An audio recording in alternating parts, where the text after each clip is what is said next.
السلام علیکم ناظرین، اس ایپیسوڈ کے شروعات میں ہم دیکھتے ہیں حلیمہ کے آنے پر بالا خاتون اس سے پوچھتی ہیں مریم سوغوت میں کیا ڈھونڈ رہی تھی، ہمیں بتائے بغیر قبیلے سے کیوں نکلی۔ حلیمہ جھوٹ بولتے ہوئے کہتی ہے مجھے معاف کر دے بالا خاتون، میں منگولوں کے آنے سے خوفزدہ ہو گئی تھی۔ اسے روتا ہوا دیکھ کر بالا خاتون اس کے آنسو صاف کرتے ہوئے کہتی ہیں رو نہیں مریم بیٹی، اب سب کچھ واضح بتاؤ، یقیناً بہت زیادہ خوفزدہ ہو گئی ہو۔ حلیمہ کہتی ہے میں اپنی دادی سے ملنے گئی تھی، میرا اور ہے ہی کون، میں نے ان کی قبر پہ جا کر انہیں گلے لگایا، اپنی دادی کو بہت یاد کر رہی ہوں میں، لیکن وعدہ دوبارہ بتائے بغیر کہیں نہیں جاؤں گی۔ بالا خاتون کہتی ہیں اس بار تمہاری عمر اور نہ تجربے کاری کی وجہ سے معاف کر رہی ہوں، لیکن اب جب بھی تم ڈرو تو میرے پاس آنا، ٹھیک ہے؟ دادی کی قبر پہ بھی تم سپاہیوں کے ساتھ جاؤ گی۔ حلیمہ کہتی ہے شکریہ بالا خاتون، اللہ آپ سے راضی ہو، اللہ اپنے کسی بھی بندے کو کسی کے بغیر نہ چھوڑے۔ فاطمہ آگے بڑھتے ہوئے کہتی ہے مریم تم کسی کے بغیر نہیں ہو، ماں اگر آپ کو اعتراض نہ ہو تو میں چاہتی ہوں کہ مریم میری معاون ہو۔ مریم خوش ہوتے ہوئے کہتی ہے میں واقعی بہت چاہتی ہوں۔ بالا خاتون کہتی ہے میری اجازت ہے، اب سے مریم تمہاری معاون ہوگی، تمہارے قریب اور پاس رہے گی۔ تو حلیمہ کہتی ہے میں اپنا فرض بخوبی نبھاؤں گی۔ ادھر ہم دیکھتے ہیں کہ رات کے وقت توئیگر سپاہیوں کے ساتھ آگے بڑھ رہا ہوتا ہے، اس لیے میں کالی چوغے میں ملبوس صوفیہ خود کو چھپائے ہوئے ان کے سامنے کھڑی ہوتی ہے۔ اسے دیکھ کر توئیگر پوچھتا ہے کون ہو تم، اس اندھیری رات میں یہاں کیا ڈھونڈ رہے ہو؟ جواب نہ ملنے پر توئیگر کے اشارے پر اس کا سپاہی آگے بڑھتا ہے تو صوفیہ اس کے سپاہی کو مار دیتی ہے۔ اگلے ہی لمحے ترک لباس میں ملبوس صوفیہ کے سپاہی وہاں پہنچتے ہیں اور ان میں سے ایک بلند آواز سے کہتا ہے سپاہی عثمان صاحب کا سر جھکانے کا خواب دیکھنے والوں کے لیے رونو خواب بن جاؤ۔ یہ کہتے ساتھ ہی وہ ہلہ بول دیتے ہیں اور وہاں پہ لڑائی شروع ہو جاتی ہے۔ صوفیہ بھی منگولوں کو کاٹتی ہی چلی جاتی ہے۔ یہ دیکھ کر توئیگر چلاتے ہوئے کہتا ہے کالی روحیں تمہاری جلاد بن جائیں عثمان، تمہیں ملیا میٹ کر دوں گا میں، تمہارے راستے میں خون کی ندیاں بہا دوں گا، تم منگولوں کی طاقت دیکھو گے۔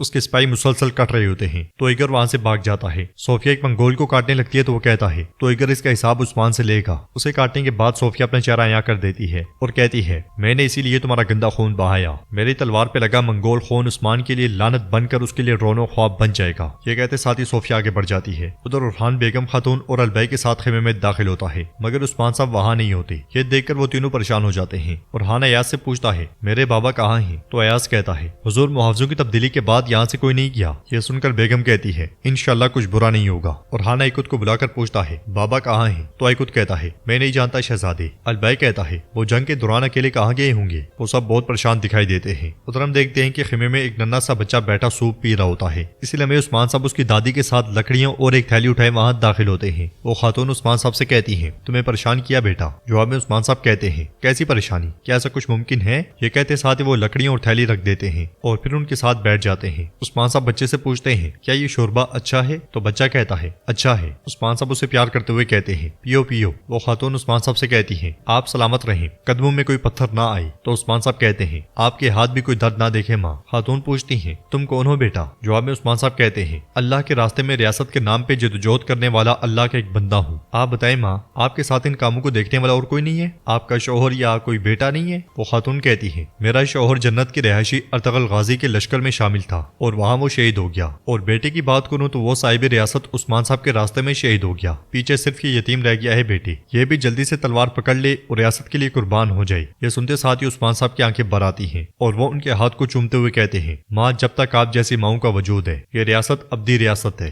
سب ہی کیوں نہ آ جائیں، ہمیں کوئی گھٹنے نہیں ٹکوا سکتا۔ خاتون کہتی ہے ہمیشہ سلامت رہو بیٹے، کیا تمہیں بھوک لگی ہے؟ دسترخوان پہ بیٹھو۔ عثمان صاحب کہتے ہیں میں بھوکا ہوں ماں، میں بھوکا ہوں، میرا نام عثمان ہے، میرے پیچھے بہت سے جوان مرد کھڑے ہیں لیکن میں آپ کی دعاؤں کا بھوکا ہوں، ہاتھ اٹھائیں اور دعا مانگیں میرے لیے، میرے ہم نوا میرے بہادروں کے لیے، ہماری مہمات آپ جیسی ماؤں کی دعاؤں کی بدولت فتح سے ہمکنار ہوں گی۔ پھر عثمان صاحب اس بچے سے پیار کرتے ہیں۔ ادھر ہم دیکھتے ہیں کہ بران اور جیرکتائی قلعے کی دیوار کے ساتھ چپکے ہوئے بہت آہستہ آہستہ آگے بڑھ رہے ہوتے ہیں۔ ان کی منزل وہی پانی کا راستہ ہوتا ہے جو البائی نے انہیں بتایا تھا۔ اوپر سے کسی کے گزرنے کی آواز سنتے ساتھ ہی بران ایک دم سے دیوار کے ساتھ چپک جاتا ہے اور کہتا ہے بھائی کوئی آ رہا ہے۔ جواب میں جیرکتائی کہتا ہے آگے چلو آگے چلو۔ تو بران اسے پکڑ کر دیوار کے ساتھ لگا لیتا ہے، پھر پوچھتا ہے بھائی خیر ہے؟ جب ہم ذمہ داری میں ہیں تو تمہارے ذہن میں کیا ہے؟ جیرکتائی کہتا ہے میں نے اپنے ماضی کو منگول جیرکتائی کو دفن کر دیا ہے، لیکن تو بران کہتا ہے لیکن تمہارا ماضی تمہارا پیچھا نہیں چھوڑ رہا۔ ہاں بھائی ہم نے سوچا تمہارا کوئی نہیں ہے، تم نے اتنے عرصے تک کیوں چھپایا کہ تمہارا کوئی بھائی بھی ہے؟ جیرکتائی کہتا ہے یقیناً کسی دن بتا دیتا، لیکن کیا فرق پڑتا ہے، مجھے وہ اپنا دشمن سمجھتا ہے۔ تو بران کہتا ہے بھائی اپنی جان آزمائش میں نہ ڈالو، یقیناً وقت آنے پہ وہ تمہیں سمجھ جائے گا۔ جیرکتائی کہتا ہے لیکن واحد مسئلہ یہ نہیں ہے، مشکل دن ہمارے انتظار میں ہے بران، منگول جسے چاہیں اسے زمین بوس کیے بغیر نہیں رکتے۔ تو بران کہتا ہے بیڑیوں نے کب گیدڑوں کے لیے میدان خالی چھوڑا ہے، ہم امن کو تباہ کرنے والوں کے لیے موت بنیں گے انشاءاللہ۔ جیرکتائی کہتا ہے پھر ہم ان دیواروں کو تباہ کر دیں گے، صبح ہوتے ساتھ ہی ہم یہاں پہ اسلام کا جھنڈا لہرائیں گے۔ اس کے ساتھ ہی وہ دونوں آگے بڑھتے ہیں